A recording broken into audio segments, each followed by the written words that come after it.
두 번째 날 특세 말씀 빌립보서 4장 6절 7절 시작. 아무것도 염려하지 말고 다만 모든 일에 기도와 간구로 너희 구할 것을 감사함으로 하나님께 아뢰라.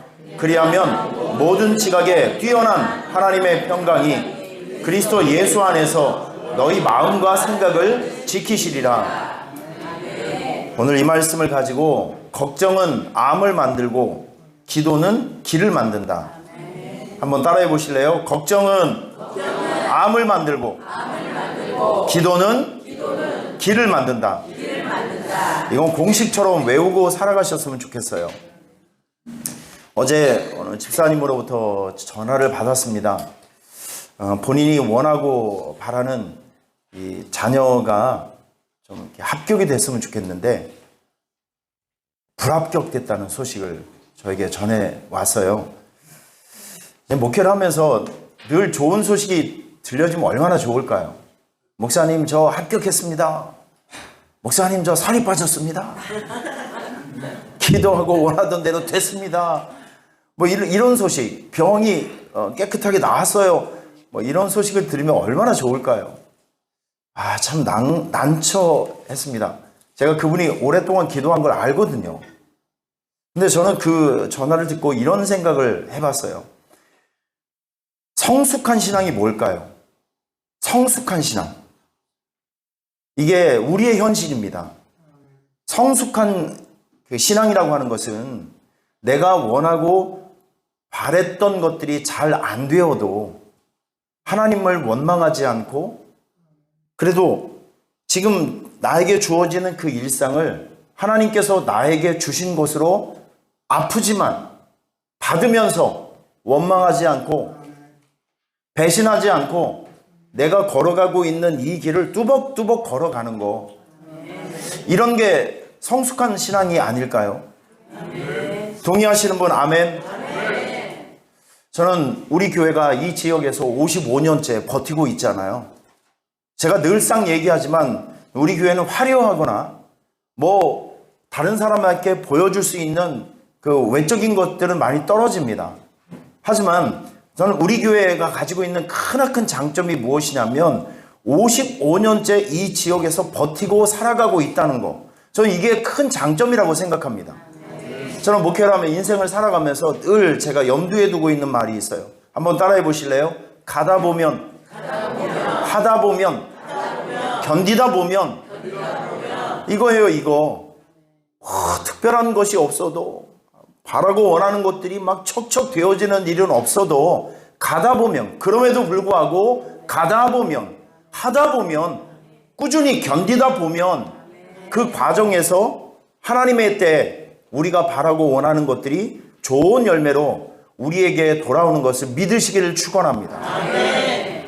여러분, 뭐 세상을 변화시킬 수 있는 뭐 어마어마한 것들은 없어도 여러분들에게 좀 성숙한 믿음이 있었으면 좋겠습니다. 아멘. 성숙한 믿음. 한번 따라하겠습니다. 주여, 나에게 성숙한 믿음이 있게 하옵소서. 할렐루야. 잘 안 되어도 여러분 이따가도 말씀드리겠지만 하나님은 여러분의 끝을 결국에는 좋게 만드신 분이에요. 그러니까 순간적으로 삐지지 말고 순간적으로 하나님 원망하지 말고 제발 여러분의 자리를 지키시고. 집사님, 우리 교회에서 집사님이 10년 정도 되면 담임 목사가 대표기도 한번 시키면 3일을 고민하셔야 됩니까? 아니면 교회를 옮겨야 되나 말아야 되나 그런 생각을 하셔야 됩니까? 어찌 생각하세요? 이런 어처구는 일이 없도록 대표기도 한번 시켰더니 장문의 문자가 왔어요. 심장병이 생긴다. 뒷골이 땡긴다. 아버지 아주 여러분 제발 그러시면 아니 되옵니다. 넉넉히 이기시기를 축원합니다. 자, 오늘 본문이 빌립보서죠. 이 빌립보서는 사도 바울이 로마 감옥에서 초대 교회들에게 본인이 개척해 놓은 교회들에게 그 감옥에 있는 상황에서 이제 격려액을 위로의글을 써서 보냈던 옥중서신이라고 합니다. 그 대표적인 옥중서신이 골로새서, 그리고 빌레몬서, 에베소서, 빌립보서. 그런데 이 사도 바울에게 있어서 빌립보서는 첫사랑이에요. 무슨 얘기냐면 그 사도 바울이 사도행전 16장에 이제 그 빌립보로 들어가게 됩니다. 이 빌립보는 그리스, 그러니까 유럽의 첫 번째 나라였어요. 이 터키가 있고 바로 옆에 그리스가 있는데 그 유럽에 들어가서 그 그리스에 들어가서 첫 번째 개척했던 교회가 바로 빌립보 교회입니다. 그래서 사도 바울에게 있어서 빌립보 교회에 있어서 사도 바울은 빌립보 성도들을 잊지 못하고 빌립보 성도는 첫 번째 담임 목사님이셨던 사도 바울 목사님을 잊지를 못해요. 그래서 사도 바울이 떠난 다음에 로마로 그 재판을 받기 위해서 갔을 때 그 소식을 듣고 성도들이 깜짝 놀라서 젊은 청년 하나를 픽업합니다. 에바브로디도. 그 사람에게 선교비 그리고 뭐 필요한 것들을 잔뜩 주어서 우리 담임 목사님이 저 지금 로마 감옥에 있으니까 너는 좀 가서 목사님 좀 도와드리고 함께 좀 살다가 와라. 참 그 마음 씀씀이가 이쁘잖아요. 그래서 헌금하고 또 필요한 것들을 잔뜩 사서 에바브로디도를 헬퍼로 사도 바울을 돕는 사람으로 파송을 해줍니다. 근데 에바브로디도가 병을 얻죠. 그리고 사도 바울의 기도로 병을 고친 다음에 다시 보냈어요. 집으로 돌아가라고. 그때 빌립보 교회 성도들에게 권면과 위로와 당부의 말을 담아서 보낸 글이 바로 빌립보서입니다. 자, 그런데 빌립보서 1장을 보면 여러 가지 내용이 나오는데 우리가 매우 중요하게 생각해야 될 포인트가 하나가 있어요. 빌립보서 1장을 보면 사도 바울이 지금 자기를 걱정하고 있는 빌립보 성도들에게 자기가 처하고 있는 그 입장을 이렇게 설명을 합니다. 우리 빌립보서 1장 12절 말씀 한번 볼까요? 빌립보서 1장 12절 말씀. 자, 시작. 형제들아, 내가 당한 일이 도리어 복음 전파에 진전이 된 줄을 너희가 알기를 원하노라. 자, 여러분 저를 보세요. 지금 사도 바울이 지금 당하고 있는 일이 뭘까요? 감옥에 잡혀있는 현재적 상황, 현재적 시점. 사도 바울은 결코 자유롭지 못한 상태였고 오히려 가택연금 상태에서 재판을 기다리고 있었어요. 근데 누가 보더라도 고난의 현장이고 안쓰러운 일이고 참 목사님이 감옥에 가 있다는 이 자체가 벌써 좀 불미스러운 일이잖아요. 근데 성도들에게 그렇게 설명을 하는 거예요. 고난을, 나의 갇힘을, 이 고난을 고난으로만 해석하면 안 된다. 불편함으로 해석하면 안 된다. 왜냐하면 내가 여기에 거주하고 갇혀 있으므로 거점이 생겼다.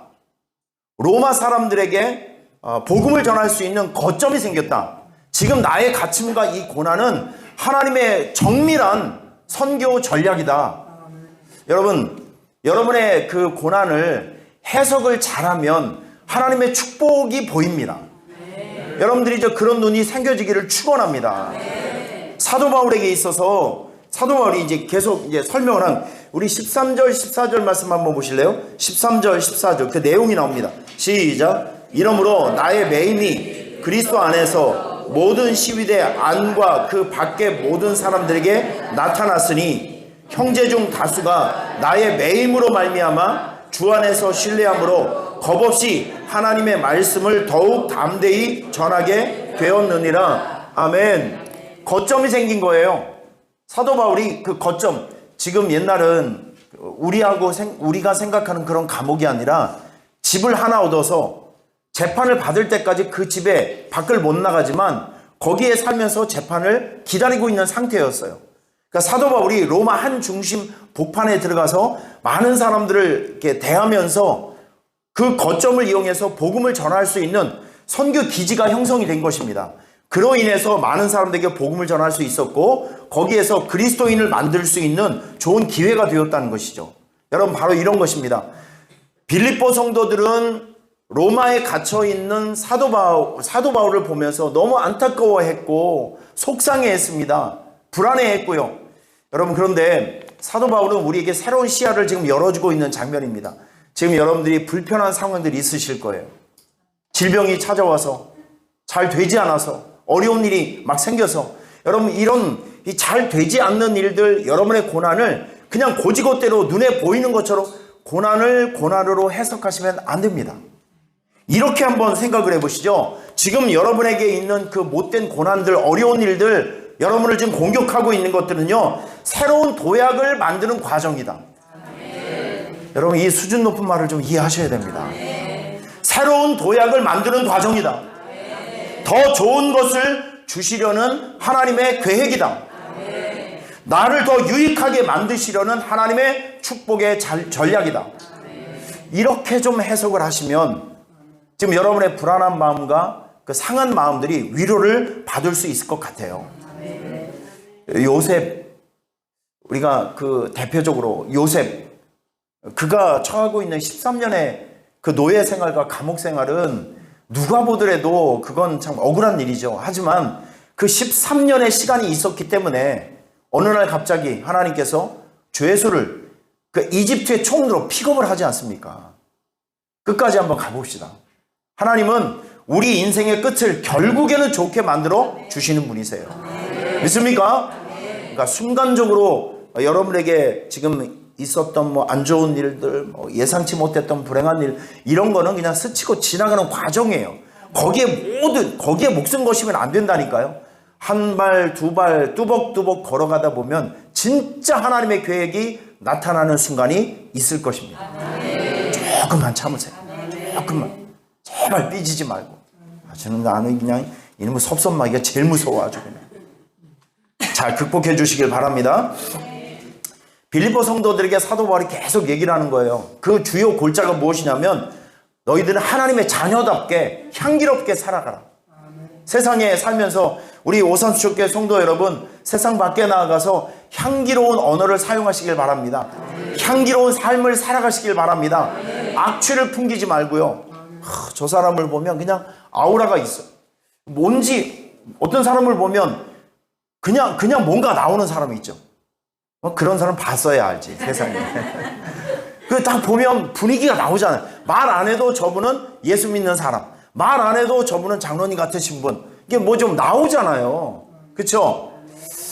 우리가 세상을 살아가면서 어디 있든지 간에 여러분의 그 안에 있는 이 내공 때문에, 믿음의 내공 때문에 모든 언어라든지 삶의 현장에서 예수의 향기가 좀 나왔으면 좋겠습니다.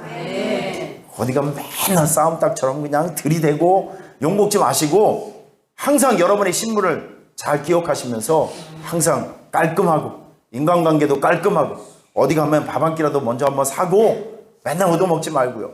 할렐루야. 우리 향기롭게 살아갑시다. 말도 좀 이쁘게 하고, 예? 우리 예수 믿는 사람 말을 좀 이쁘게 잘해야 돼요. 향기롭게 살아가셔야 됩니다. 향기롭게. 자, 옆에 있는 분 보시면서 향기롭게 살아갑시다. 옆에 있는 사람 무슨 냄새 나는지 한번 맡아보세요. 저는 이제 기도를 해주니까 마지막에 항상 신경 쓰는 거예요. 제가 기도를 해주면 성도들하고 밀착되어 있잖아요. 그러면 나에게도 좋은 냄새가 나야 되니까 마지막 순간에 제가 아꼈던 향수를 뿌리면서 주여 아버지 좋은 냄새가, 기도가 은혜가 안 되거든, 이 냄새라도 은혜가 좀 되게 해달라. 그런 작전도 있어요, 여러분. 하여튼 우리에게는 향기가 있어야 됩니다. 좋은 향기가 있어야 됩니다. 그리고 사도 바울이 계속 이야기를 하는 거예요. 이단과 유혹하는 자들을 경계하고 너희들의 믿음을 지켜라. 여러분, 이 험한 세상을 살아갈 때 여러분들이 꼭 믿음을 잘 지켜주시기를 바랍니다. 그리고 사도 바울이 거의 이제 결론 부분에 가서 역시 대가는 달라요. 생각이 다르고 결단이 다르고 방향이 달라요. 여러분, 사도 바울은 할 만큼 한 사람이거든요. 20년 동안 열과 성을 다해서 어마어마한 선교적 업적을 만들어냈던 사람이에요. 거기서 은퇴를 선언해도 박수 받을 사람이라고요. 그런데 이 사도 바울이 마지막에 무슨 얘기를 하냐면 그 위치에서, 자, 우리 빌립보서 3장 보겠습니다. 빌립보서 3장 12절에서 14절 말씀. 사도 바울이, 자, 시작. 내가 이미 얻었다함도 아니요 온전히 이루었다함도 아니라 오직 내가 그리스도 예수께 잡힌 바 된 그것을 잡으려고 달려가노라. 형제들아, 나는 아직 내가 잡은 줄로 여기지 아니하고 오직 한 일, 즉 뒤에 있는 것은 잊어버리고 앞에 있는 것을 잡으려고 표대를 향하여 그리스도 예수 안에서 하나님이 위에서 부르신 부름의 상을 위하여 달려가노라. 여러분 이게 이제 사도 바울의 정말 믿음의 고수가 우리에게 보여주는 절정의 믿음입니다. 은퇴를 해도 괜찮은 상황이에요. 할 만큼 했어요. 그럼에도 불구하고 사도 바울 우리 빌립보 성도들에게 뭐라고 얘기하냐면 나는 뒤에 있는 거 신경 안 쓴다. 뒤에 있는 거 하나도 중요하지 않다. 나는 지금 내 생명이 얼마가 될지는 몰라도 나는 새로운 선교적 목표를 가지고 하나님을 위해서 뛰어갈 수 있는 새로운 목표를 세워놓고 나는 영원토록 내가 생명이 다하는 그날까지 나는 움직일 것이다. 나는 일할 것이다. 나는 도전할 것이다. 여러분 지금 이렇게 얘기하고 있는 거예요. 이게 저는 이렇게 생각을 합니다. 이게 바로 청년 신앙이다. 이게 열정 신앙이다. 이게 도전적 신앙이다. 지금 여러분들의 나이가 다 있죠. 나이가 다 있어요. 뭐 40대도 있고 50대도 있고 60대도 있고. 그런데 이런 하나님을 향한 그 열정과 비전을 가지고 움직이면 모두가 청년입니다. 할렐루야. 근데 좋은 걸 가지고 있음에도 불구하고 그냥 움직이지 않는, 목숨만 붙어 있는 그런 그 신앙생활은 무슨 의미가 있어요? 여러분, 우리 새해에는 좀 더 새로운 비전과 목적을 가지고 뛰어갑시다. 청년이요. 청년 신앙. 뛰어가고 달려가고 도전하는 그런 움직이고 행동하는 신앙들이 여러분들에게 있기를 축원합니다. 오늘 사도 바울의 고백이 여러분의 고백이 되시기를 축원합니다. 새로운 목표를 향해서 난 뛰어갈 것이다. 할렐루야. 우리 이렇게 뛰어가야 돼요. 그냥 멈춰 있으면 안 되고 멈춰 있는 순간 영적인 비만이 찾아옵니다. 영적인 성인병이 시작이 됩니다. 뛰어가야 돼요. 달려가야 합니다. 아멘을 하시면 어디 입이 덧나시나 치아가 빠지시나. 할렐루야. 따라하겠습니다. 열심히 뛰어갑시다. 할렐루야. 그러면서 이 사도 바울이 빌립보 성도들을 크게 위로를 합니다. 그 당시에 로마에 압제가 있었고 핍박이 있었고 그리고 유대인들의 그 조직적인 그 방해와 협박, 이런 상황 속에서 자기 믿음을 지켜가고 살고 있었던 그 빌립보 성도들은 항상 두려움과 불편한 마음과 또 그리고 여러 가지 염려와 걱정 속에 살아가고 있었습니다. 자, 이때 오늘 사도 바울이 뭐라고 그 빌립보 성도들을 위로하냐면 아무것도 염려하지 말고 염려하고 담을 좀 쌓으라는 거예요. 자, 여러분 여기서 중요한 원리를 우리가 한 가지 발견할 수 있습니다. 세상에 걱정이 없는 사람이 딱 한 사람이 있어요. 누구냐면 죽은 사람은 걱정이 없습니다. 무슨 뜻이냐면 우리가 살아가고 있는 내내 우리는 염려거리가 있고 걱정거리가 있어요. 여러분들의 염려거리, 걱정거리 다 있으시죠? 이건 정상이에요. 그러면 이 상황에서 우리가 한 가지를 정확하게 인지해야 되는데 그 걱정거리, 염려거리를 붙들고 살아가면 여러분의 인생 속에 되어지는 일은 아무것도 없습니다. 걱정과 염려가 여러분의 인생을 변화시킬 수 있는 키워드가 된다고 하면 범사에 걱정을 하셔야 됩니다. 쉬지 말고 근심을 하셔야 됩니다. 이렇게 성경이 바뀌어야 돼요. 여러분 마태복음 6장을 보면 염려, 너희 중에 누가 염려함으로 그 키를 한 자나 더할 수 있겠느냐. 무슨 뜻이죠? 염려한 자국에서 삶이 바뀌지는 않는다는 것입니다. 자, 대신에 그 염려거리를, 걱정거리를 뒤집는 판이 있어요. 뒤집는 능력이 있어요. 그게 뭐냐면 하나님께서 여러분에게 주신 기도의 능력이라는 것이죠. 할렐루야. 그 염려거리를 염려에 파묻히게 되면 우리는 그 염려 때문에 우리가 죽어요. 하지만 그 염려를 기도를 통해서 하나님 앞에 올려드리면 하나님의 개입하심이 찾아온다는 것이죠. 그러니까 여러분 우리가 기도하는 순간, 요즘은 그 자동차들이 많이 좀 달라져서 옛날에는 키를 가지고 돌렸죠. 근데 요즘은 버튼식입니다. 이거 생각하시면 돼요. 우리가 운전 차량에 이렇게 있어서 시동을 걸 때 버튼을 누르면 엔진이 돌아갑니다. 바로 요거예요. 우리가 기도를 하면 하나님의 역사가 시작된다는 것이죠. 여러분 기도하실 때 이런 마인드를 가지고 기도하셨으면 좋겠습니다. 나는 지금 하나님의 역사를 움직이는 버튼을 누르고 있다. 그러면 조금 더 실감나는 기도가 아마 여러분들에게 시작이 될 수 있을 것 같아요. 여러분 기도를 통해서 이루어지는 일들을 성경에서 너무나도 많이 찾을 수 있어요. 아말렉과 이스라엘 백성들이 전쟁을 할 때 모세가 손을 들고 기도한 누가 이겼죠? 성경을 읽어봤어야 알지 세상에. 아말렉과 전쟁할 때 모세가 손을 들면 이스라엘이 이기고 기도의 손이 내려가면 아말렉이 이겼더라. 그러니까 이게 무슨 그 뜻이냐면 여러분 우리가 기도 하나님 앞에 항복하고 두 손 들고 기도하면 그 일을 이길 수 있는 힘을 주신다는 거예요. 할렐루야. 아사왕, 저는 이 아사왕을 굉장히 흥미롭게 봅니다. 구스 사람 세라가 100만 대군을 끌고 왔어요. 와, 오산 시민이 20만이 조금 넘는데 오산 시민의 5배를 끌고 왔어요. 어마어마한 숫자죠. 얼마나 두려웠겠습니까? 그때 그 아사왕이 뭐라고 기도했냐면 정말 멋있는 기도를 했어요. 세상 사람들이 하나님을 이기지 못하게 하옵소서. 와, 진짜 멋진. 그러니까 이 세상의 이 전쟁을 영적 전쟁으로 확 바꾸는 거예요. 이 한마디에 하나님 이 싸움에서 우리가 지면 하나님이 지는 겁니다. 지금 판을 이렇게 바꾼 겁니다. 얼마나 지혜로워요. 말귀를 알아들으시는 건지 모르시겠네. 아주 진짜 지혜롭죠.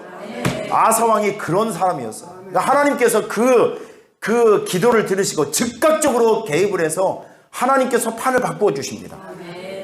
절대적인 위험한 상황에서 불리한 상황에서도 아사왕이 이기게 합니다. 여러분 엘리야 시대 때 하늘문이 3년 동안 닫혀 있었죠. 근데 엘리야가 갈멜산에서 두 손 높이 들고 기도할 때 3년 동안 닫혀 있었던 하늘이 열려서 물이 떨어졌어요. 가뭄이 해갈이 되었습니다. 이게 기도의 능력이라는 것이죠. 여러분 기도는요 묶인 문제를 푸는 능력이 있습니다. 상황과 환경을 변화시키는 능력이 있습니다. 하늘 축복의 문을, 이 하늘 창고의 문을 여는 능력이 있고요. 반전과 역전을 만들어내는 능력이 있고, 가난한 자를 부유하게 만들고 병든 자를 고치는 이 치유의 능력이 기도에 있다는 사실을 믿으시길 바랍니다. 기도는 선물이에요. 여러분에게 주신 하나님의 선물입니다.